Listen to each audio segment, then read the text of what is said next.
Hey everybody, this is Zach with Tanuki Games, and for the entire month we'll be having March Mecha Madness. Only the biggest robots need apply this month. We are in week 3, and this is one of my all-time favorite mech games, Zone of the Enders Second Runner.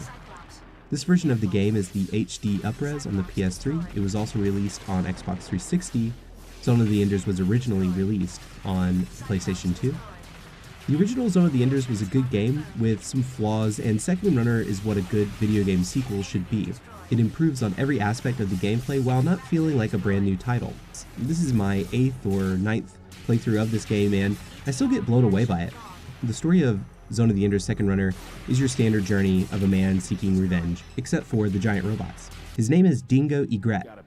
He finds the Jehuti, the orbital frame from the first game, and tries to save his friends. He gets captured by the evil Balram, a conquesting intergalactic military force, and is shot by his once brother-in-arms, Noman. As Dingo is about to expire, he is saved by Ken Marineris, another orbital frame pilot.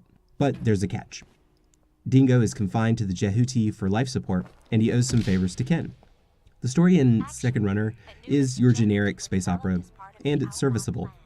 There are some reoccurring characters from the first game as well. This gives you a good sense that there is continuity in the storytelling. The universe of the Zone of the Enders franchise is not the most fleshed out, but it is great seeing other characters from previous games. The gameplay of Zone of the Enders Second Runner can be summed up in a word: sleek. The combat is fast and fluid. There are ranged and melee attacks. These attacks are based on your proximity to the enemy. If you're close to an enemy, you can tap the square button and a saber attack will come out. If you're far away, then a blaster attack. There are sub-weapons as well. They vary from giant massive lasers to poles that you throw to impale your robotic pursuers.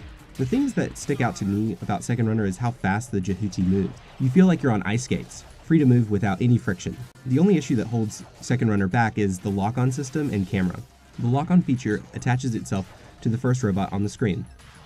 You can have multiple enemies in your face, and you're locked on to an enemy that's all the way across the screen. Then you need to flick through each enemy on the right thumbstick. This doesn't work really well enough, and it can become very confusing as to who you're actually locked on to. The camera can also be very stiff at times, which makes it very difficult to figure out where you are in relation to your enemies. These two issues make the game feel much more dated than it should be. Zone of the Enders Second Runner was one of the best looking PS2 games in the library. The transition to HD has improved the aspect ratio, but not much else. It would have been nice for Konami to at least improve some of the performance, but it didn't happen. The game has a lot of blurring effects that the Metal Gear Solid series became synonymous with on the PS2. I love this effect in the cutscenes. There are some cel-shaded aspects to the effects as well in Second Runner. This is most evident in the smoke and laser effects, and it gives the game a very anime feel. Some of the cutscenes in Zone of the Enders Second Runner are done in an anime style. The animation was done by Sunrise, who are known for top-notch robot action such as the Gundam series. I like the anime sections of these cutscenes. They fit the world perfectly, and it's a big improvement from the first game's weird 3D anime style.